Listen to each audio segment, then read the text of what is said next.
Gostaria de convidar os irmãos a abrirem comigo a palavra do nosso Deus no Salmo 61. Diz assim a palavra do nosso Deus: Ouve, ó Deus, a minha súplica, atende a minha oração. Desde os confins da terra clamo por ti, no batimento do meu coração. Leva-me para a rocha que é alta demais para mim, pois tu me tens sido refúgio e torre forte contra o inimigo. Assista eu no teu tabernáculo para sempre. No esconderijo das tuas asas eu me abrigo. Pois ouviste, ó Deus, os meus votos e me deste a herança dos que temem o teu nome. Dias sobre dias acrescentas ao rei. Duram os seus anos, gerações após gerações. Permaneça para sempre diante de Deus. Concede-lhe que a bondade e a fidelidade o preservem. Assim salmodiarei o teu nome para sempre, para cumprir dia após dia os meus votos. Vamos orar ao nosso Deus? Pai amado, te louvamos por esta noite, te louvamos por tua palavra e te pedimos, ó Pai, que o teu Santo Espírito venha nos iluminar e nos conduzir, ó Pai, no conhecimento e no entendimento daquilo que o Senhor tem para nós. Nos abençoe, nos guie e nos ilumine. No poder do teu Santo Espírito e no nome do teu Filho amado Jesus. Amém. Amém.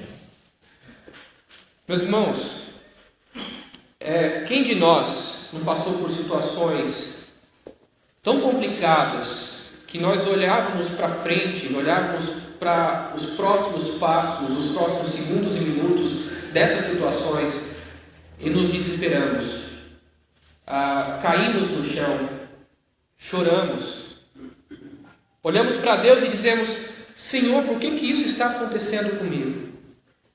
Por que essas coisas, essas circunstâncias são tão adversas? Por que a tempestade lá fora é tão grande? Por que eu, que estou aqui te servindo, por que eu que estou aqui te buscando, por que eu, que sou uma pessoa que tento cumprir os teus mandamentos, sofro? Por que eu estou sofrendo tanto? Por que as coisas não acontecem como deveriam ser? Por que as coisas não acontecem como, pelo menos o meu conforto, a minha alegria, a minha felicidade fossem cumpridas e fossem alcançadas? Quantas e quantas vezes nós planejamos e os nossos planos foram frustrados e nós caímos em desespero? Quantas e quantas vezes o básico da nossa vida foi tirado de nós e nós ficamos sem chão e nós não tínhamos outra saída a não ser entrar em desespero e choro? Eu posso dizer que na minha vida algumas situações eu vivi e passei exatamente nessa condição. Eu me lembro que há mais ou menos uns 12, 13 anos atrás, eu começava a minha vida no ministério como evangelista numa cidade bem pequena no interior de Goiás, chamada Barro Alto. Nessa cidadezinha, eu fazia faculdade numa outra cidade, tinha que andar 60 quilômetros todos os dias, adquiri com pouquíssimo dinheiro que eu tinha um Gol 92 dourado, né? Eu não sei qual era o gosto que o pessoal tinha na década de 90 de fazer um carro dourado daquele jeito. Mas tudo bem, era ótimo, era econômico, era alto, eu ia fazer essa viagem em 60 quilômetros com o meu golzinho. E para não ficar sozinho nessa viagem, até porque era uma viagem que levava um certo tempo e eu não queria passar essa viagem sozinho, a minha esposa e a minha filha me acompanhavam. A Cecília tinha 6 meses de idade, sentava na sua cadeirinha no meio do banco, né, e eu e a Juliana íamos conversando de manhãzinha e voltávamos depois do almoço, almoçávamos na cidade de Uruaçu e voltávamos para Barro Alto. Uma vida simples, estava lá servindo a Deus, achava que com isso Deus poderia até, quem sabe, me recompensar, né, por estar ali servindo, achava que estava fazendo o que era certo, estava cumprindo o meu propósito e cumprindo os meus votos, né, de servir a Deus em todo o meu tempo, em toda a minha vida. Mas as coisas não acontecem como a gente planeja. As coisas nem sempre são bonitas e felizes como muita gente tenta demonstrar nas redes sociais. Nós sabemos que a vida real é dura. E minha menininha de 6 meses pega uma pneumonia muito grave. Numa cidade de 5.000 habitantes, não tinha nem posto de saúde. Você tinha 2 policiais, um civil e um militar que revezavam a delegacia. Médico, então, nem pensar. Então, meu pai pediu ajuda a ele, ele veio a Barro Alto, levou minha esposa e minha filha a Goiânia, e minha filha ficou hospitalizada em um dos hospitais da capital de Goiás, em Goiânia. Eu tinha que ficar, era semana de prova, final de ano, fiquei para estudar, fiquei para ir na faculdade e terminar os meus trabalhos. E numa dessas viagens de volta, nas belíssimas estradas de Goiás, o pneu bate e fura.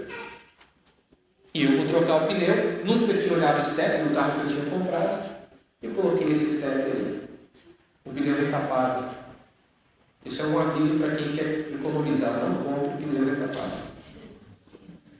Coloquei esse pneu, e o calor do asfalto fez o pneu dilatar, o pneu estoura, eu perco o controle do carro, e o carro roda, bate no meio-fio e eu saio capotando no ribanceira abaixo 4 vezes. E paro no bambuzal, onde todo o carro ficou destruído. A primeira coisa foi ver se eu estava respirando, se eu estava vivo. O mundo tinha passado de câmera lenta, e agora abri a porta daquele carro, saí para o lado de fora e fui procurar socorro. A história é longa, a gente não tem a noite inteira para contar cada um dos detalhes. A questão é que eu novamente entrei em desespero. Novamente eu caí no choro e disse: Senhor, por que essas coisas estão acontecendo comigo? Minha filha doente, a minha esposa em Goiânia longe de mim, meu carro arrebentado, o único transporte que eu tinha para fazer a minha faculdade. Problema atrás de problema, enquanto eu na verdade deveria estar sendo abençoado por Deus, por ser um servo de Deus. Pelo menos assim pensava eu. A situação de Davi, quando escreve esse salmo, não é muito diferente. Um servo de Deus, chamado homem segundo o coração de Deus, está aqui sendo perseguido pelo seu filho, fugindo de seu filho, porque o seu filho tomou o seu trono. Seu filho agora persegue para matá-lo. Que situação complicada. A minha situação lá em Barro Alto nem se compara com a situação de um pai sendo perseguido por um filho. Um pai querendo matar o filho, no qual o seu trono foi roubado, os seus servos assassinados. E ele escreve então essa oração, ele escreve então esse salmo, ele escreve esse cântico, que na verdade é um cântico, a gente pode observar aí, ao mestre de canto com instrumentos de cordas, de Davi. Uma oração que ele transforma em cântico, então ele começa dizendo: ouve, ó Deus, a minha súplica, atende a minha oração. Ouve, ó Deus, a minha súplica, eu estou chorando, eu estou suplicando, atende a minha oração. Talvez o que nós temos que fazer, talvez não, com toda certeza o que nós temos que fazer, no momento desse, a primeira coisa é dobrar o joelho e: Senhor, me escute, eu estou em desespero, eu estou em desespero, a minha alma está caída no chão, está destruída, abatida, eu não tenho mais segurança, eu não sei mais para onde ir, eu não tenho chão. Senhor, escuta a minha oração, escuta o meu choro, escute o meu desespero. E na oração, a ideia, a presença de Deus começa a ser percebida pelo salmista, começa a ser percebida por aquele que ora. Olha comigo o verso 2: desde os confins da terra clamo por ti, no abatimento do meu coração. Estava em desespero, caído ao chão, abatido, mas desde os confins da terra clamo por ti, e ao clamar por ti, ao olhar para Deus, Davi consegue perceber algo que é muito maior do que ele. Ele consegue enxergar alguém, ou consegue enxergar o pai dele, que tem condições, ou melhor do que isso, é algo muito maior do que a própria vida e o próprio desespero dele. Tanto é que ele vai continuar nesse verso dizendo o seguinte: leva-me para a rocha que é alta demais para mim, me coloque num lugar onde essas coisas não me atingem. Me coloque no lugar alto, onde eu sozinho não consigo ir. Me coloque do teu lado, Senhor. É essa posição que nós desejamos quando estamos maus, quando estamos ruins, quando estamos para baixo, quando estamos abatidos. Parece que a vitória foi do inimigo e não nossa. Mas a nossa oração me leva para o teu lado, Senhor, porque essa batalha eu não consigo vencer sozinho. A rocha que eu preciso é uma rocha que eu não consigo escalar. A situação que eu preciso viver é uma situação que eu não consigo construir com as minhas próprias forças. Eu não sei o que fazer. Leva-me para a rocha que é alta demais para mim. Escuta meu choro. Veja a minha situação de abatimento e me levante. Ele continua orando então, e agora ele consegue achar justificativa a partir daquilo que Deus tem feito por ele. Pois tu me tens sido refúgio e torre forte contra o inimigo. Assista eu no teu tabernáculo para sempre, no esconderijo das tuas asas eu me abrigo. O Senhor tem sido o meu refúgio, o Senhor tem sido a torre forte, o Senhor tem cuidado de mim todos os dias. Por que seria diferente agora nessa situação? Por que a cargas d'água agora seria diferente? Será que Deus me abandonou? Não. Eu me lembro que Ele tem cuidado de mim todos os dias da minha vida. Quando eu coloco o joelho no chão, como fiz agora, como nós fizemos agora, nós lembramos que Deus tem cuidado de nós até esse momento e nunca nos deixou sozinhos.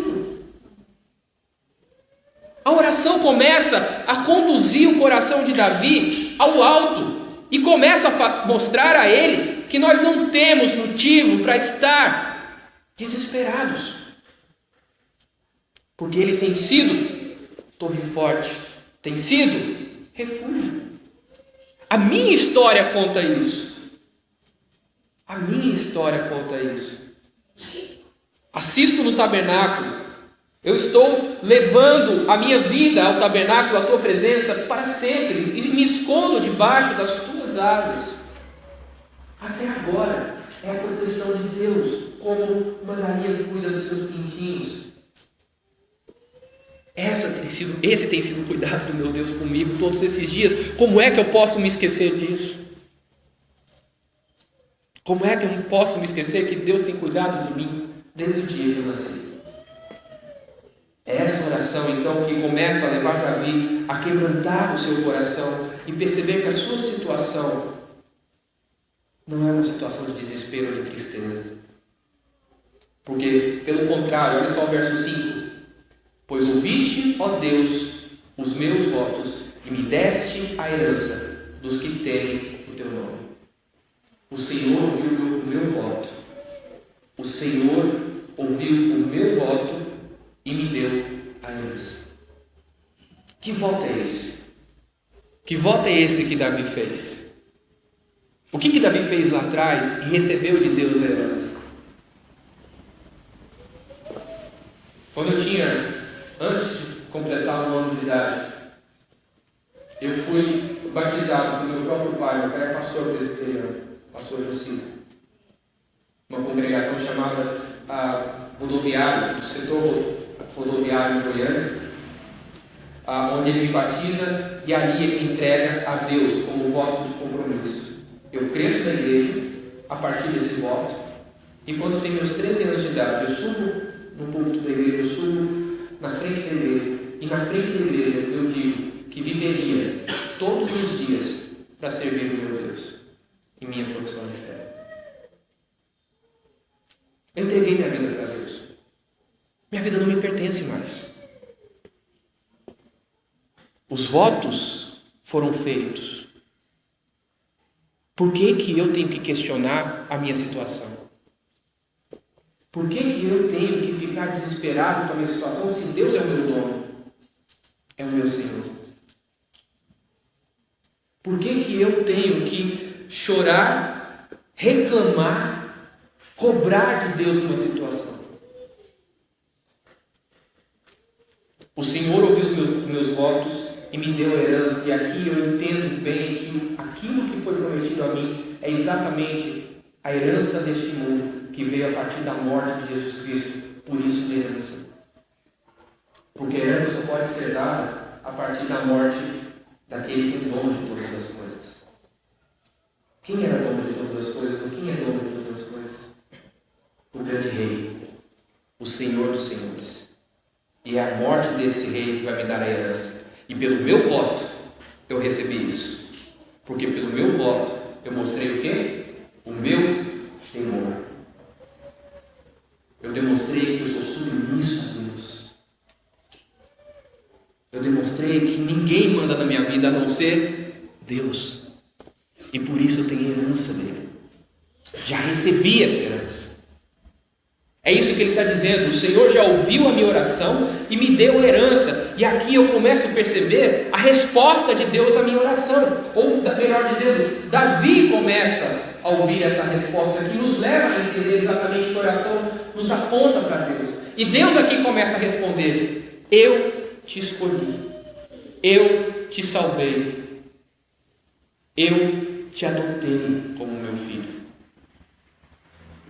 No lugar de Jesus Cristo você foi salvo. A salvação foi dada a você. Pois ouviste, ó Deus, os meus votos e me deste herança dos que temem o teu nome. Quem crê em mim tem a vida eterna. É isso que Jesus Cristo vai dizer. O meu voto demonstrou exatamente que isso aconteceu na minha vida.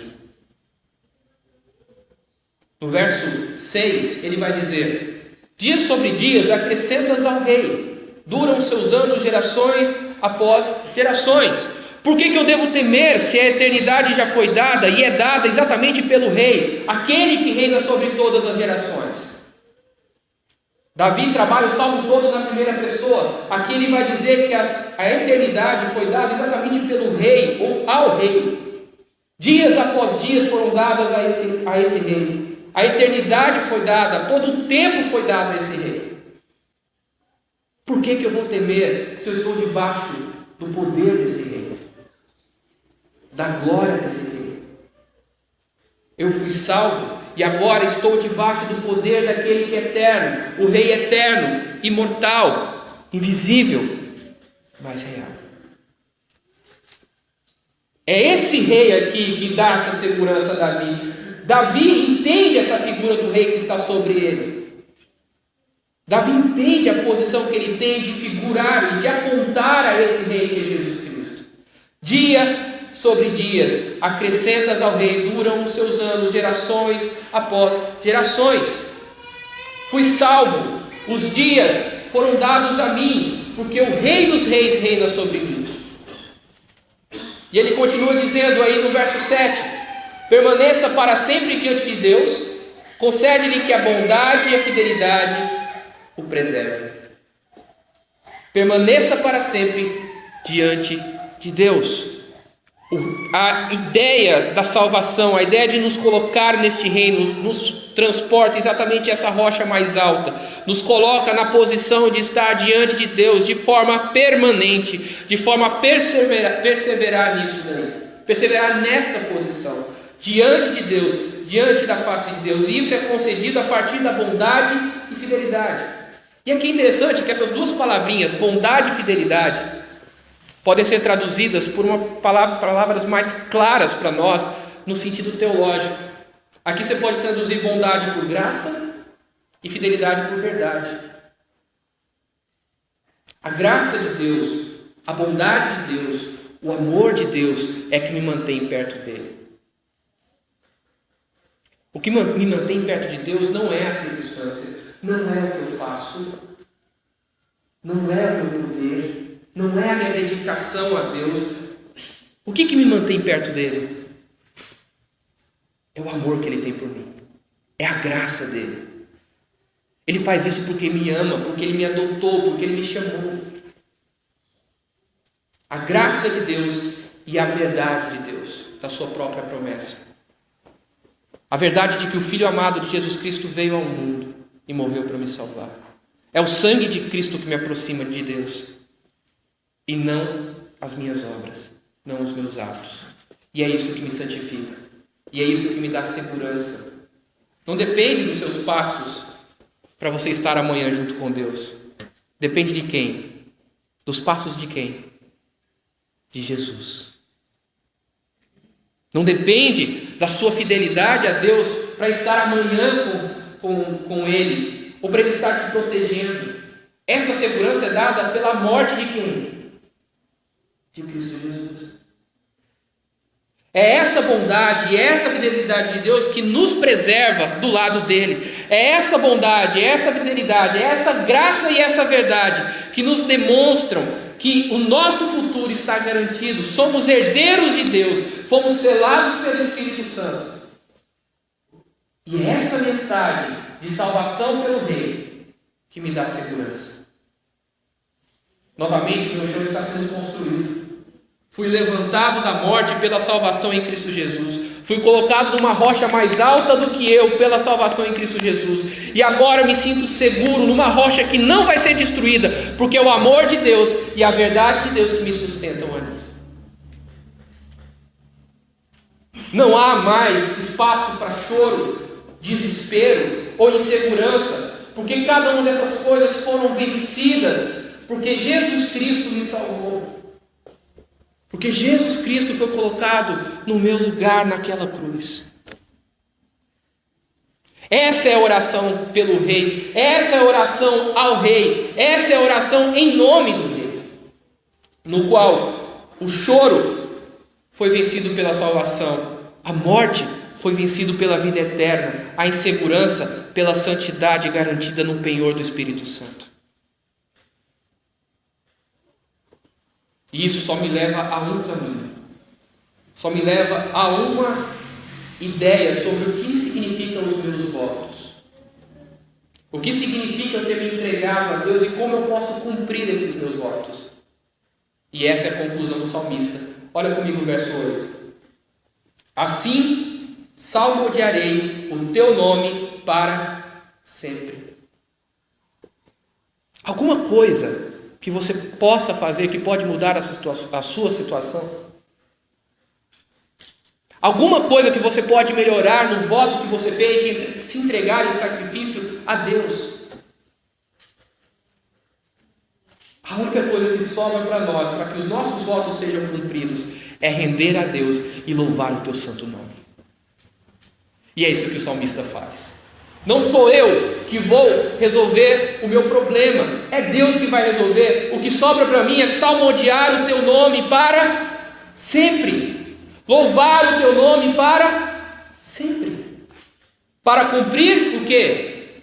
Dia após dia, os meus votos. Não sou eu que me salvo, não sou eu que me livro da circunstância ruim, não sou eu que tenho condições ou poder de mudar a situação da minha vida, mas é Deus que tem esse poder. A única coisa que eu tenho que fazer é dobrar os meus joelhos e dizer: glória seja dada ao nome de Jesus Cristo, glória seja dada ao nome do nosso Senhor. É assim que eu cumpro os meus votos, louvando o nome de Deus, entoando louvores, com júbilo, com alegria. Se tivermos essa concepção do mundo, ao entendermos que o mundo já foi salvo, eu já fui salvo em Cristo Jesus, as coisas mudam. E aí, quando eu olho para um acidente como esse que eu sofri lá na cidade de Barro Alto, eu tenho que louvar e agradecer a Deus e olhar que todo o meu carro foi destruído, menos o lugar onde eu estava sentado. Onde a minha esposa se assenta, estava arrebentado e destruído. Onde a minha filha se assenta, estava amassado ao ponto que se ela tivesse ali não tinha sobrado nada.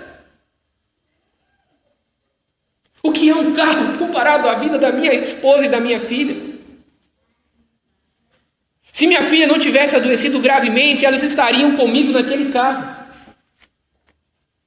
Mas a minha visão curta e pecadora me faz simplesmente reclamar de Deus e não reconhecer que Ele fez um milagre na minha vida. Deus está cuidando de você, meu irmão. E às vezes o seu choro e sua lágrima, o seu abatimento, o seu desespero só existem na sua vida porque você está olhando pela perspectiva errada. Você não está olhando pela cruz, de que Deus tem um propósito para a sua vida. um propósito escrito e determinado da eternidade, para onde inclusive você vai voltar ao lado de Deus, numa rocha mais alta do que você pode alcançar. Melhor dizendo, você já voltou para esse lugar em Cristo Jesus. A única coisa que nós temos que fazer ao cumprir esses votos é cantar salmos e hinos espirituais, é louvar o nome de Deus, é gastar, ou melhor dizer, investir o nosso tempo para que o reino de Deus se expanda, para que o Rei seja glorificado, para que dia sobre dia sejam acrescentados ao nosso Rei, ao nosso Senhor.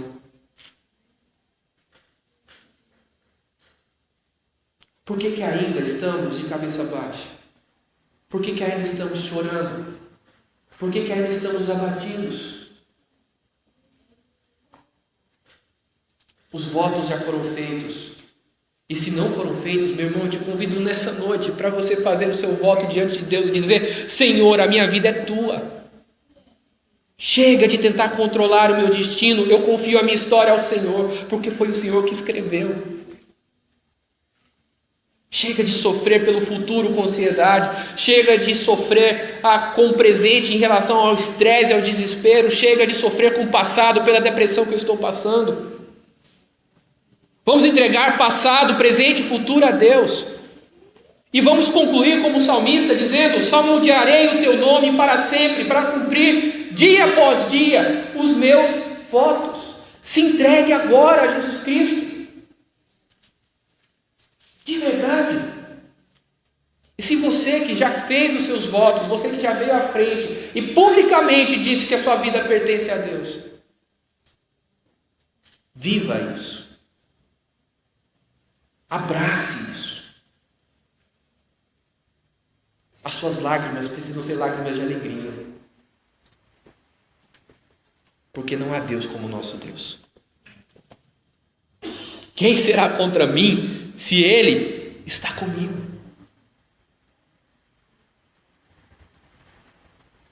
Uma tragédia é simplesmente uma provação e não uma tribulação. É uma construção de quem você é. O Rafael que está aqui na frente hoje falando para vocês, só é o Rafael que está aqui hoje falando para vocês porque eu sofri aquele acidente.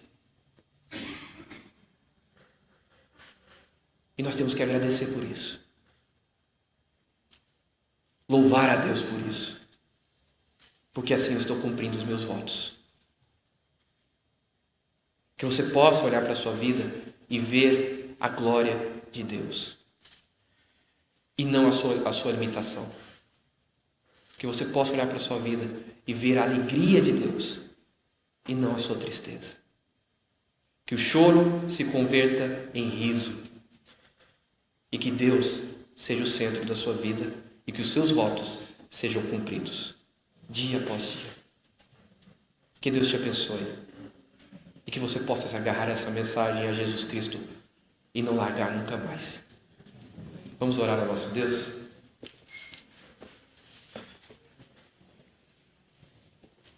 Pai amado, nós podemos estar aqui, ó Pai, na Tua presença, nós estamos aqui na Tua presença, porque nós somos os Teus filhos.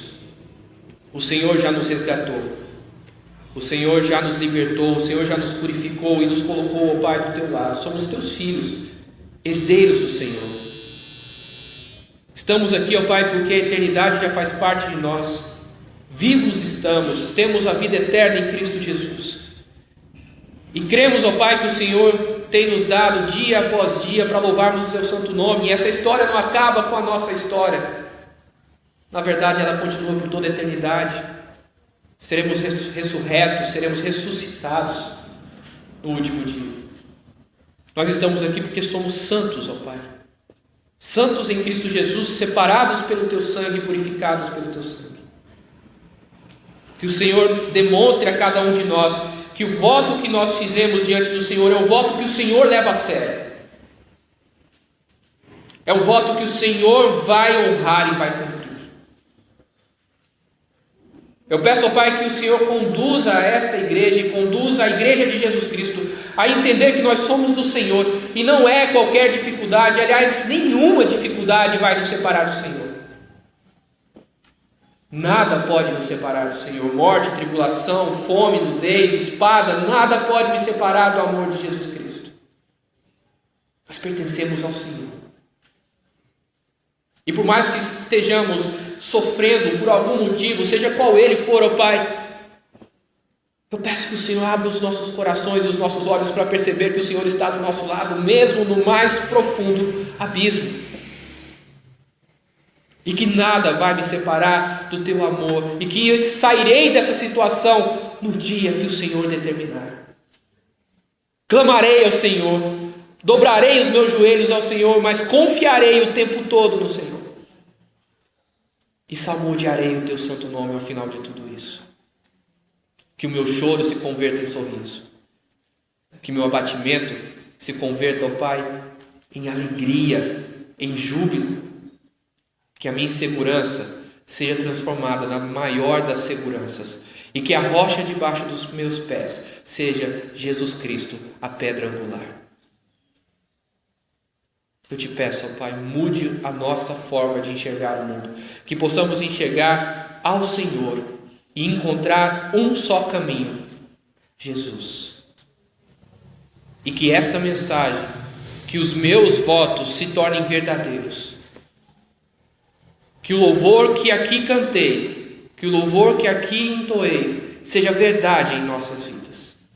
Porque o Senhor leva a sério esses votos. Se alguém aqui ainda não levou esse voto a sério, que o Senhor converta o seu coração. Que o Senhor modifique a sua vida. E que lembre a cada um deles que o Senhor leva a sério os seus votos. E a tua palavra vai ser cumprida. Te louvo, te glorifico, porque o Senhor nos revelou esta palavra. E nos revelou Jesus Cristo, Verbo vivo. E é em nome dele que nós oramos. Amém e amém. Mais uma vez, muito obrigado pela oportunidade. É uma grande honra participar com vocês, louvando o nome do nosso Senhor e pregando essa mensagem. Deus abençoe a todos.